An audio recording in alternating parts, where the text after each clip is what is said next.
ನಾವು ಅಲ್ಪಸಂಖ್ಯಾತ ಮಹಿಳೆ ನಾನೆಲ್ಲಿ ಹೋಗಬೇಕು ಅಂದರೆ ಏನ್ರಿ ಅರ್ಥ ಇದಕ್ಕೆ? ಯದಿ ಶಬ್ದಾಹ್ವಯಂ ಜ್ಯೋತಿ ಆ ಸಂಸಾರನ್ನ ದೀಪ್ಯತೆ ಅಂತ ಮಾತು ಅಂತ ಇಲ್ಲದೆ ಇದ್ದಿದ್ರೆ, ಭಾಷೆಯಲ್ಲಿ ಸಾಹಿತ್ಯ ಬರೀದೇ ಇದ್ದಿದ್ರೆ ಜಗತ್ತೆಲ್ಲ ಕತ್ತಲೆಯಲ್ಲಿ ಕಳೆದು ಹೋಗ್ತಾ ಇತ್ತು. ಯಾವುದರಿಂದ ನಾವು ಪ್ರಯೋಜನ ಪಡ್ಕೊಳ್ತೀವೋ ಅದನ್ನು ಆರಾಧ್ಯ ಭಾವದಿಂದ ನೋಡೋದು, ಗೌರವದಿಂದ ನೋಡೋದು, ಅದಕ್ಕೊಂದು ನಮಸ್ಕಾರ ಮಾಡೋದು, ಇದನ್ನು ಭಾನು ಮೇಡಮ್ ಅವ್ರಿಗೋಸ್ಕರವಾಗಿ ನಾವು ಮಾಡಿರೋದಲ್ಲ.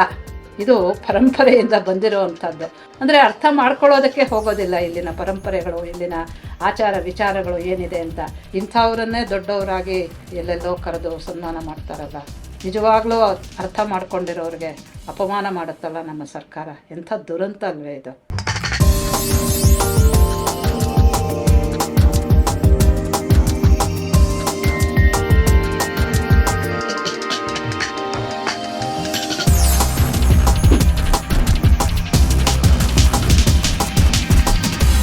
ಆತ್ಮೀಯ ವೀಕ್ಷಕರಿಗೆ ಹೃತ್ಪೂರ್ವಕವಾದಂಥ ಸ್ವಾಗತ ಹಾಗೂ ನಮಸ್ಕಾರ. ಬಾನು ಮುಷ್ತಾಕ್ ಮೇಡಮ್ ಅವರು ಹಿಂದೆ ತಾವು ಅಲ್ಪಸಂಖ್ಯಾತ ಮಹಿಳೆಯಾಗಿ ಏನು ಮಾಡಬೇಕು ಈ ಸಂದರ್ಭದಲ್ಲಿ ಅಂತ ಅವರು ಪ್ರಶ್ನೆ ಹಾಕಿರೋದರ ಒಂದು ವಿಡಿಯೋ, ಅಂದರೆ ಅವರೇ ಮಾತಾಡಿರೋದು ಈಗ ಎಲ್ಲ ಕಡೆ ಪ್ರಸಾರವಾಗ್ತಾ ಇದೆ. ಅಲ್ಲಿ ಅವರು ಒಂದು ಪ್ರಶ್ನೆ ಕೇಳಿದ್ದಾರೆ. ನೀವು ಕನ್ನಡ ಬಾವುಟ ಅರಿಶಿನ ಕುಂಕುಮ ಹಾಕ್ಬಿಟ್ಟು ದೇವಿ ಅಂತ ಮಾಡಿ ಕನ್ನಡ ಭಾಷೆನ ಮಂದಾಸನದ ಮೇಲೆ ಅಂತ ಹೇಳ್ತಾರೆ ಅವರು. ಅದು ಸಿಂಹಾಸನನೇ ನಿಜವಾಗ್ಲೂ. ಅಲ್ಲಿ ಕೂರಿಸ್ಬಿಟ್ರೆ ಅಲ್ಪಸಂಖ್ಯಾತಳಾದ ನಾನು ಏನು ಮಾಡಬೇಕು ಅಂತ ತುಂಬ ಕಷ್ಟ ತೋಡ್ಕೊಂಡಿದ್ದಾರೆ ಅವರು. ನಾವು ಕನ್ನಡ ಬಾವುಟನ ಮಾಡೋವಾಗ ಅದಕ್ಕೆ ಯಾವ ಬಣ್ಣಗಳಿರಬೇಕು, ನಮ್ಮ ಭಾಷೆಯನ್ನು ಸಿಂಹಾಸನದ ಮೇಲೆ ಕೂರಿಸಿ ನಾವು ಆರಾಧನೆ ಮಾಡಿ ಗೌರವಿಸಿ ಪೂಜಿಸಿ ಸಂತೋಷ ಪಡೋದಕ್ಕೆ, ಇದೆಲ್ಲದಕ್ಕೂ ಕೂಡ ಅವರನ್ನು ಮೊದಲು ಕೇಳಬೇಕಾಗಿತ್ತು ಅನ್ನೋ ಒಂದು ಧ್ವನಿ ಅದರಲ್ಲಿ ಅಡಗಿದೆ. ಕನ್ನಡ ಭಾಷೆಯ ಬಗ್ಗೆ ಒಬ್ಬ ಅಲ್ಪಸಂಖ್ಯಾತ ಮಹಿಳೆಯಾಗಿ ನನ್ನ ಗ್ರಹಿಕೆ ಏನು ಅನ್ನೋದನ್ನು ನಿಮ್ಮ ಎದುರಿಗೆ ಇಡ್ತೀನಿ. ನಿಮ್ಗೆ ಇಷ್ಟ ಆಗತ್ತೋ ಕಷ್ಟ ಆಗತ್ತೋ ನನಗೆ ಗೊತ್ತಿಲ್ಲ. ಕನ್ನಡವನ್ನು ಭಾಷೆಯಾಗಿ ಬೆಳೀಲಿಕ್ಕೆ, ಕನ್ನಡವನ್ನು ಭಾಷೆಯಾಗಿ ಭಾನು ಮುಷ್ತಾಕ್ ಮಾತಾಡಲಿಕ್ಕೆ, ಆಕೆಯ ಮನೆಯವರು ಮಾತಾಡಲಿಕ್ಕೆ ನೀವು ಅವಕಾಶನೇ ಕೊಡಲಿಲ್ಲ. ಕನ್ನಡವನ್ನು ಕನ್ನಡ ಭುವನೇಶ್ವರಿಯಾಗಿ ಮಾಡಿಬಿಟ್ರಿ. ಕೆಂಪು ಮತ್ತು ಹಳದಿ ಅರಿಶಿನ ಕುಂಕುಮದ ಬಾವುಟವನ್ನು ಹಾಕಿ ಅರಿಶಿನ ಕುಂಕುಮದಲ್ಲಿ ಆಕೆಯನ್ನು ಲೇಪಿತಳನ್ನಾಗಿ ಮಾಡಿಬಿಟ್ಟು ಆಕೆಯನ್ನು ಕರ್ಕೊಂಡೋಗಿ ಮಂದಾಸನದ ಮೇಲೆ ಕೂರಿಸ್ಬಿಟ್ರಿ. ನಾನು ಎಲ್ಲಿ ನಿಲ್ಲಬೇಕು? ನಾನು ಏನನ್ನು ನೋಡಬೇಕು? ನಾನು ಹೇಗೆ ಇನ್ವಾಲ್ವ್ ಆಗಬೇಕು? ನನ್ನ ಹೊರಗಟ್ಟುವಿಕೆ ಇವತ್ತಿಂದ ಅಲ್ಲ, ಯಾವತ್ತಿನಿಂದಲೋ ಆರಂಭ ಆಯಿತು, ಇವತ್ತು ಪೂರ್ಣಗೊಳ್ತಾ ಇದೆ ಅಷ್ಟೇ. ಈ ವಿಷಯಕ್ಕೆ ದಯಮಾಡಿ ನೀವುಗಳು ಆಲೋಚನೆ ಮಾಡಿ. ಯಾಕೆಂದರೆ ಯತ್ರ ನಾರ್ಯಸ್ತು ಪೂಜ್ಯಂತೆ ರಮಂತೆ ತತ್ರ ದೇವತಾಹ. ಮಹಿಳೆಯನ್ನ ಮಂದಾಸನದ ಮೇಲೆ ಕೂರಿಸಿದ ತಕ್ಷಣ ದೇವತೆಗಳು ಸಂತುಷ್ಟರಾಗ್ತಾರೆ. ಇಲ್ಲೂ ಕೂಡ ಕನ್ನಡಮ್ಮನ್ನ ದೇವಸ್ಥಾನದಲ್ಲಿ ಕೂರಿಸಿ ಮಂದಾಸನದ ಮೇಲೆ ಕೂರಿಸಿ ಮಹಿಳೆಯನ್ನ ಹೇಗೆ ತುಳಿತಾ ಇದ್ದೀರೋ, ದೌರ್ಜನ್ಯ ಮಾಡ್ತಾ ಇದ್ದೀರೋ, ಹಿಂಸೆ ಮಾಡ್ತಾ ಇದ್ದೀರೋ, ಈ ಥರ ಕನ್ನಡ ಭಾಷೆ ಮೇಲೆ ಕೂಡ ನೀವುಗಳು ದೌರ್ಜನ್ಯ ಮಾಡ್ತಾ ಇದ್ದೀರಿ. You are answerable to me. ನನಗೆ ಉತ್ತರ ಕೊಡಬೇಕಾದಂಥ ಒಂದು ಗೋಡೆಗೆ ಒತ್ತರಿಸ್ತಾ ಇದ್ದೀನಿ ನಾನು. ನಿಮಗೆ ಉತ್ತರ ಕೊಡಿ ನನಗೆ. ಅದರ ಜೊತೆಗೆ ನಾವೇನು ಮಾಡಬೇಕು ಅಂತ ಕೇಳ್ತಾ ಇದ್ದಾರಲ್ಲ, ಏನಿದ್ರ ಅರ್ಥ? ಅಂದರೆ ನೀವು ಇದನ್ನು ಒಪ್ಕೊಳ್ಳಲ್ಲ, ನಿಮಗೆ ಬೇರೆ ಆದಂತಹ ಒಂದು ರೀತಿ ನೀತಿ ಇರಬೇಕಾಗಿತ್ತು, ಅದರಿಂದ ಇದು ಸರಿ ಇಲ್ಲ ಇತ್ಯಾದಿ ಎಲ್ಲ ಅರ್ಥ ಪರಂಪರೆಗಳೇ ಹೊರಡುತ್ತೆ. ನಿಜವಾಗಲೂ ನಮ್ಮ ದೇಶದಲ್ಲಿ ಎಲ್ಲರೂ, ಸಂಸ್ಕೃತವೂ ಸೇರಿದಂತೆ ಭಾರತೀಯ ಭಾಷೆಗಳೆಲ್ಲ ನುಡಿಯನ್ನು, ಅಂದರೆ ಭಾಷೆಯನ್ನು ಯಾವ ರೀತಿ ನೋಡಿದೆ, ಯಾವ ರೀತಿ ಗೌರವಿಸಿದೆ, ಯಾವ ಪರಂಪರೆಯಲ್ಲಿ ಅದನ್ನು ತಂದುಕೊಂಡಿದೆ ಅನ್ನೋದನ್ನು ನೋಡಲೇಬೇಕು ಈ ಸಂದರ್ಭದಲ್ಲಿ.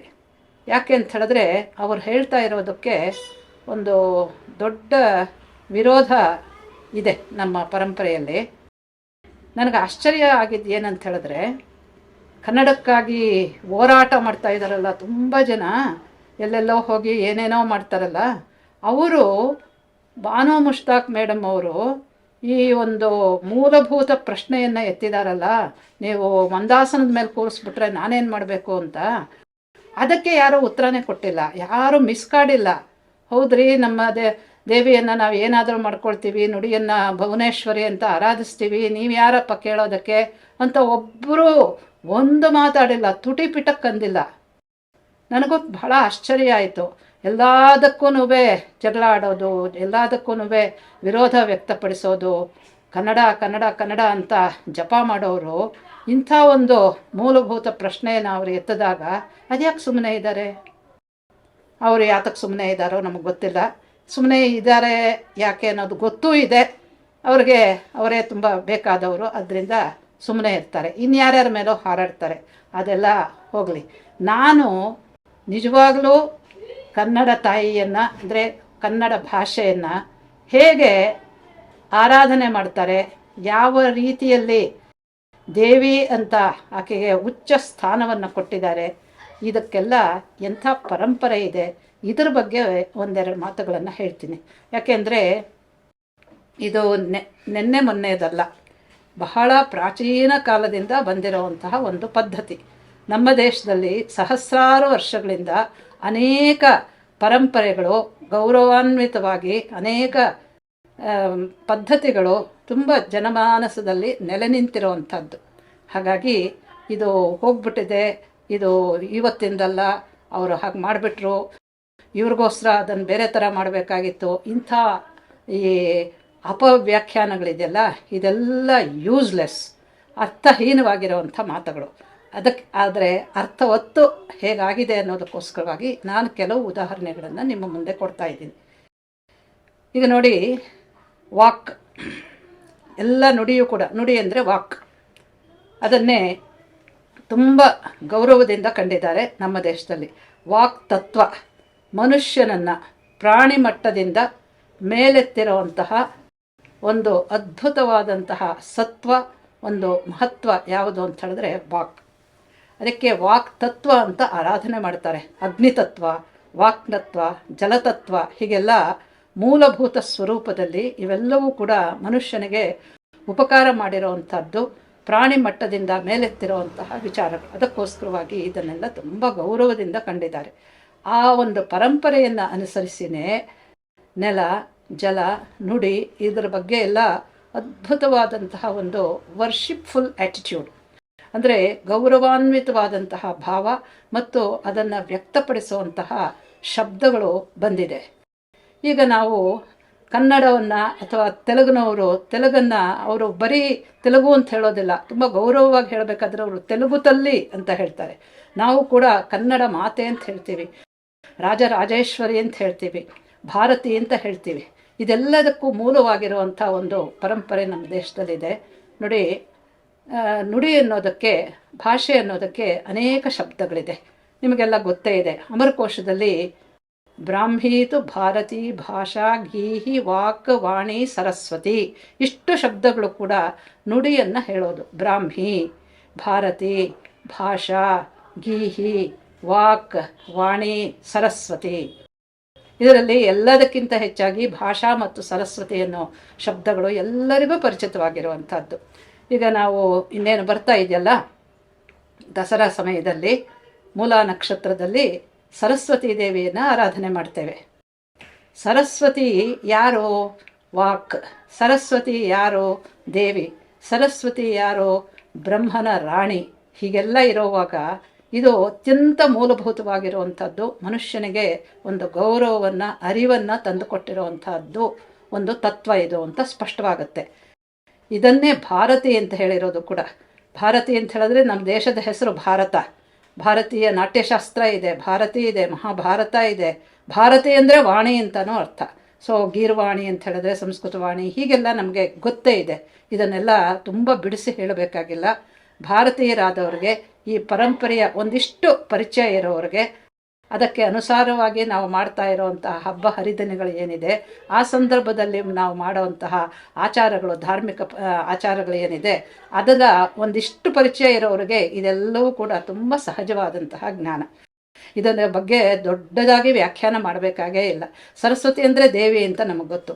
ಆ ಸರಸ್ವತಿಯನ್ನೇ ನಾವು ವಾಗ್ದೇವಿ ಅಂತಲೂ ಪೂಜೆ ಮಾಡ್ತೀವಲ್ವೇ ಅವತ್ತೊಂದು ದಿವಸ. ಅಂದರೆ ಮಾತು ದೇವಿಯಾಗಿದ್ದಾಳೆ ನಮಗೆ ಅಂತ. ಇದನ್ನು ಭಾನು ಮೇಡಮ್ ಅವ್ರಿಗೋಸ್ಕರವಾಗಿ ನಾವು ಮಾಡಿರೋದಲ್ಲ. ಇದು ಪರಂಪರೆಯಿಂದ ಬಂದಿರೋವಂಥದ್ದು. ಅದನ್ನು ಅರ್ಥ ಮಾಡ್ಕೊಳ್ಳಿಲ್ವಲ್ಲ ಅವರು ಅಂತ ತುಂಬ ಖೇದ ಅಂತ ಅನಿಸುತ್ತೆ. ಅಂದರೆ ಅರ್ಥ ಮಾಡ್ಕೊಳ್ಳೋದಕ್ಕೆ ಹೋಗೋದಿಲ್ಲ ಇಲ್ಲಿನ ಪರಂಪರೆಗಳು, ಇಲ್ಲಿನ ಆಚಾರ ವಿಚಾರಗಳು ಏನಿದೆ ಅಂತ.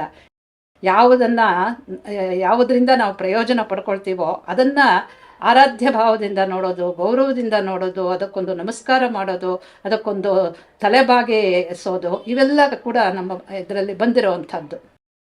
ಈಗ ನೋಡಿ, ಈ ಭಾರತಿ ಇದನ್ನು ಒಂದು ಕನ್ನಡದ ಶಾಸನ ಪದ್ಯ ಹೇಳ್ತೀನಿ. ಇದು ತುಂಬ ಪ್ರಾಚೀನ ಕಾಲದ್ದು. ನಮ್ಮ ರಮಶ್ರೀ ಮುಗುಳಿಯವರು ಕನ್ನಡ ಕಾವ್ಯ ಸಂಚಯ ಅಂತ ಒಂದು ಕಲೆಕ್ಷನ್, ಒಂದು ಸಂಗ್ರಹ ಮಾಡಿದ್ರು. ಅಂದರೆ ಅತ್ಯುತ್ತಮವಾದಂತಹ ಕನ್ನಡ ಶಾಸನಗಳಿಂದ, ಕಾವ್ಯಗಳಿಂದ ಎಲ್ಲ ಸ್ವಲ್ಪ ತಗೊಂಡು ಅದಕ್ಕೆ ವ್ಯಾಖ್ಯಾನ ಮಾಡಿ ಕೊಟ್ಟಿದ್ದಾರೆ, ಆಧುನಿಕ ಕವಿತೆಗಳವರೆಗೆ. ಅದರಲ್ಲಿ ಮೊದಲನೇ ಅಧ್ಯಾಯದಲ್ಲೇ ಒಂದು ತುಂಬ ಶ್ರೇಷ್ಠವಾದಂತಹ ಪದ್ಯವನ್ನು ಕೊಟ್ಟಿದ್ದಾರೆ. ಇದು ಶಾಸನ ಪದ್ಯವಂತೆ. ಅದರ ಕಾಲನೂ ಗೊತ್ತಿಲ್ಲ, ಅದರ ರಚಯಿತ ಯಾರು ಅಂತ ಕೂಡ ಗೊತ್ತಿಲ್ಲ, ಅಂದರೆ ಅದನ್ನು ಬರೆದವನು ಯಾರು ಅಂತ ಕೂಡ ಗೊತ್ತಿಲ್ಲ. ಅಷ್ಟರ ಮಟ್ಟಿಗೆ ಅದು ಹಳೆಯದು. ಇದರಲ್ಲಿ ಆ ದೇವಿಯನ್ನು, ಸರಸ್ವತಿಯನ್ನು, ವಾಕ್ಕನ್ನು ಯಾವ ರೀತಿ ಪರಿಭಾವಿಸಿದ್ದಾರೆ ಅಂತ ನೋಡಿ. ಸರಸ್ವತಿಯ ಸ್ತುತಿ: ನೀರಜ ಜಾತ ವಿಸ್ತರಿಸಿದ ಅಂಡಮುಮಂ ಮಣಿಮಾಲೆಯಾಗಿ ವಿಸ್ತಾರಿಸಿ ಹಸ್ತದಿಂಪಿಡಿದು ತನ್ನ ಶರಣ್ಬುಗುವರ್ಗೆ ಲೇಸುಮುಂ ಪ್ರೇರಿಸಲೋಸುಗುಂ ಜಪಿಸುತ್ತಿರ್ಪಳ್ ಇರುಳ್ ಪಗಲ್ ಅವಳೋ ಓರ್ವಳ್ ಆ ಭಾರತಿ ನಮ್ಮ ಜಿಹ್ವೆಯಳು ಅನಾವಿಳದಿಂದಿರುತಿರ್ಕೆ ಸಂತತಂ. ಇದರ ಅರ್ಥ ಏನು ಅಂದರೆ, ಆ ದೇವಿ ಸರಸ್ವತಿ ತನ್ನ ಕೈಯಲ್ಲಿ ವಿಸ್ತರಿಸಿದ, ಅಂದರೆ ಅಂಡವಂ ಬ್ರಹ್ಮಾಂಡವನ್ನೇ ಹಿಡಿದು ಅದನ್ನು ಮಣಿಮಾಲೆಯಾಗಿ ವಿಸ್ತಾರ ಮಾಡಿಕೊಂಡು ದಿನವೂ ಕೂಡ ಜನರಿಗೋಸ್ಕರವಾಗಿ, ಅಂದರೆ ಪ್ರೇರಿಸಲೋಸುಗುಂ ಜಪಿಸುತ್ತಿರ್ಪಳ್, ಮಣಿಮಾಲೆಯನ್ನಾಗಿ ಮಾಡಿಕೊಂಡು ಅದನ್ನು ಜಪಿಸ್ತಾ ಇದ್ದಾಳೆ ಅಂತ.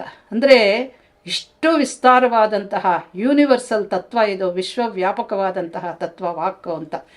ಇದು ಎಂಥ ಒಂದು ಘನತೆ ಇದೆ, ಎಂಥ ಒಂದು ಮಹತ್ವ ಇದೆ ಸರಸ್ವತಿಗೆ, ಆ ವಾಕ್ ತತ್ವಕ್ಕೆ ಅನ್ನೋದನ್ನು ಈ ಒಂದು ಸಣ್ಣ ಪದ್ಯದಲ್ಲಿ ಅಷ್ಟು ಚೆನ್ನಾಗಿ ಹೇಳಿದೆ ನೋಡಿ. ಇದು ಕನ್ನಡ ಪದ್ಯವೇ, ತುಂಬ ಪ್ರಾಚೀನವಾಗಿರುವಂಥದ್ದು ಅಂತ. ಕನ್ನಡದೇ ಇನ್ನೊಂದು ಉದಾಹರಣೆ ಹೇಳ್ತೀನಿ. ನಮ್ಮ ವಿಜಯನಗರ ಸಾಮ್ರಾಜ್ಯದ ಒಂದು ಶ್ರೇಷ್ಠ ಕಾಲ ಇದೆಯಲ್ಲ, ಎಲ್ಲ ಥರದಲ್ಲೂ ಸಾಹಿತ್ಯ, ಸಂಸ್ಕೃತಿ, ಕ್ಷಾತ್ರ, ಬ್ರಹ್ಮ ಎಲ್ಲವನ್ನೂ ಮೆರೆದು ಇಡೀ ದಕ್ಷಿಣ ಭಾರತದ ಒಂದು ಅತ್ಯದ್ಭುತವಾದಂತಹ ಸ್ವರ್ಣ ಯುಗವನ್ನು ಕಲ್ಪಿಸಿದಂತಹ ಕಾಲ ವಿಜಯನಗರ ಸಾಮ್ರಾಜ್ಯದ ಕಾಲ. ಮೊದಲ ರಾಜ ಅಂತ ಹೇಳಿದ್ರೆ ಚಕ್ರವರ್ತಿಯಾಗಿದ್ದವನು ಬುಕ್ಕರಾಯನ ಸೊಸೆ ಗಂಗಾದೇವಿ. ಆಕೆ ಕಂಪರಾಯ ಚರಿತಂ ಅಥವಾ ಮಧುರಾ ವಿಜಯಂ ಅಂತ ಒಂದು ಮಹಾಕಾವ್ಯವನ್ನು ಬರೆದಿದ್ದಾಳೆ.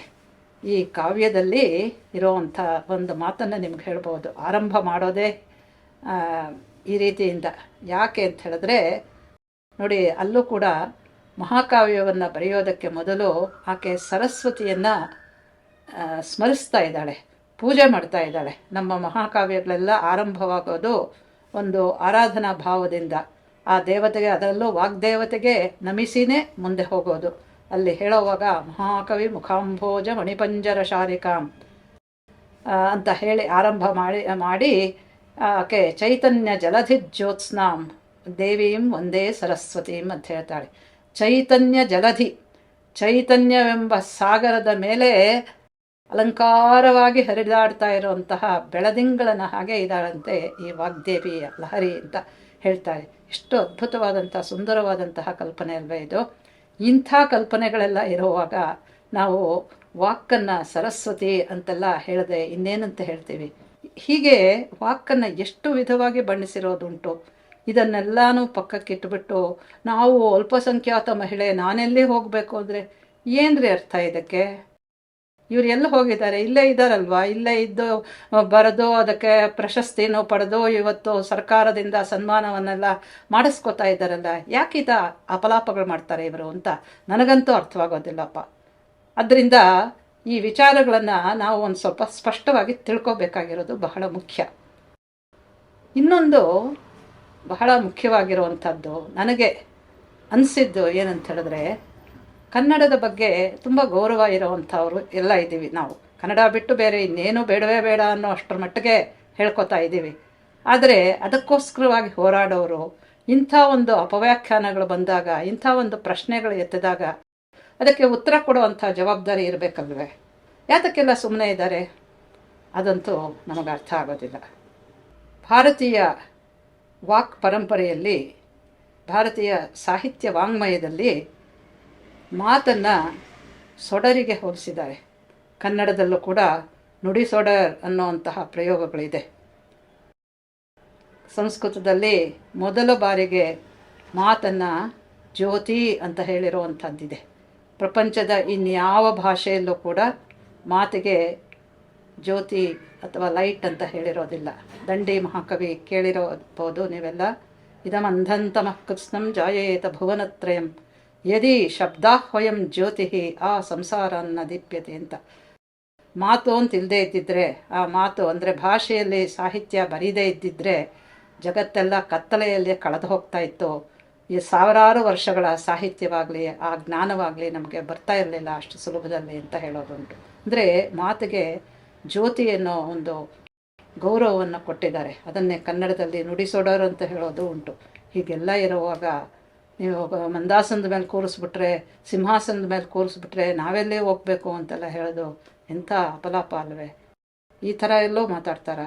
ಇಂಥವ್ರನ್ನೇ ದೊಡ್ಡವರಾಗಿ ಎಲ್ಲೆಲ್ಲೋ ಕರೆದು ಸನ್ಮಾನ ಮಾಡ್ತಾರಲ್ಲ, ನಿಜವಾಗ್ಲೂ ಅರ್ಥ ಮಾಡ್ಕೊಂಡಿರೋರಿಗೆ ಅಪಮಾನ ಮಾಡುತ್ತಲ್ಲ ನಮ್ಮ ಸರ್ಕಾರ. ಎಂಥ ದುರಂತ ಅಲ್ವೇ ಇದು?